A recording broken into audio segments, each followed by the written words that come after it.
Good evening, all my followers and viewers. Blessed evening, everyone.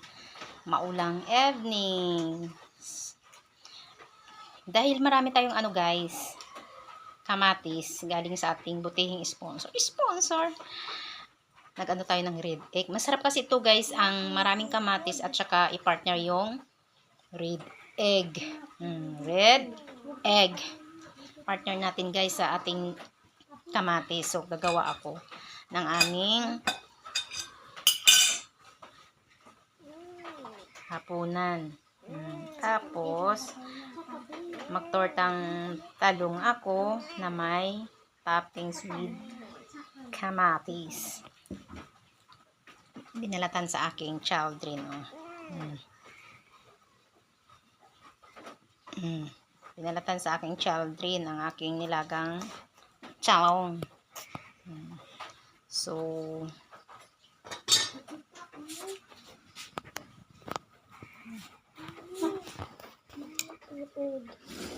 ilapag mo lang ako na mag-ano dyan.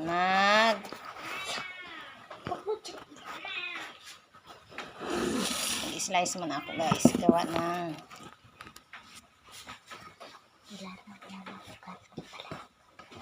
slice ako ng kamatis.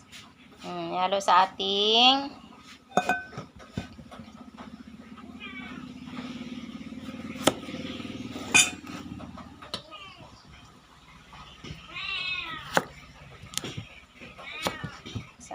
red egg.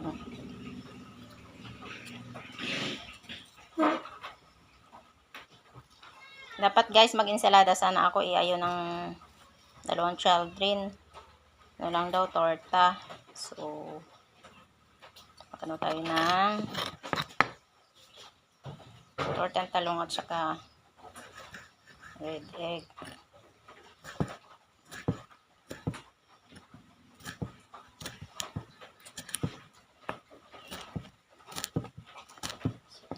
Slice muna natin ang ating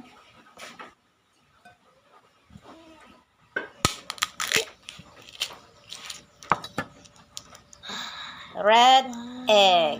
Pagkin natin sa ating huwag nang mangialam ate. Doon ka na sa talong ate. Balatan mo yung talong. Ate, luto na siya.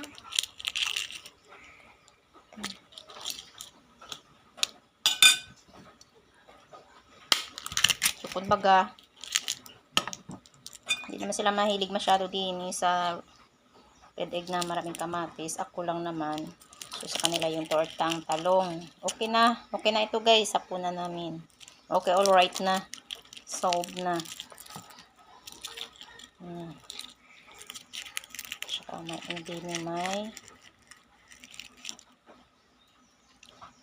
partner,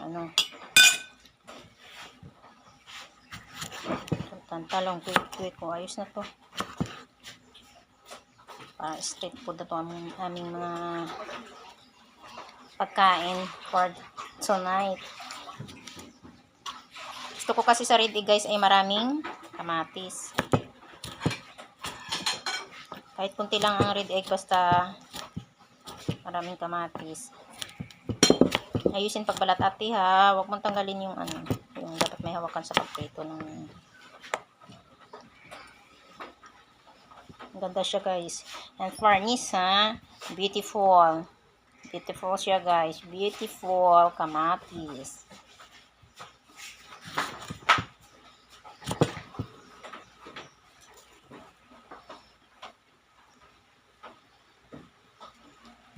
Nalala ko dyan sa shout out sa aking mga friends dyan sa Metro Maynila na kahit mahal ang kamatis bili kami. No choice no? Pero okay lang naman basta may work ka, makabili ka. Kahit mahal, wala nang angal-angal. Samantala din ay ang beautiful kamatis ay pinamigay. So, that is good. Thank you so much. Torres family.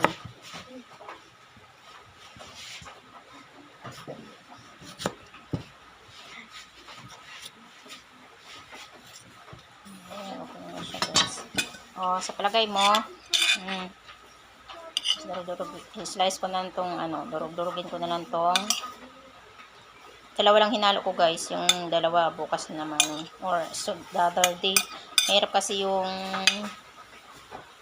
damihan, tapos ako lang naman ang kakain, titikim lang yan ng konting aking child yan, so lagyan ko ng sibuyas pa, tapos suka, tsaka, ako,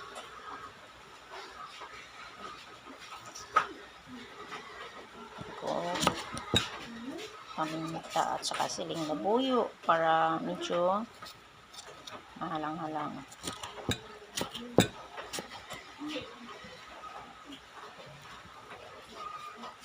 Ate, akin na yung te, sibuyas dyan te, nasa ref. Haluan ko te. Para pag di maubos, pwede naman ito tomorrow. Malapit lang ito kasi. Balik mo dun sa ref. Haluan ko ng ganito guys.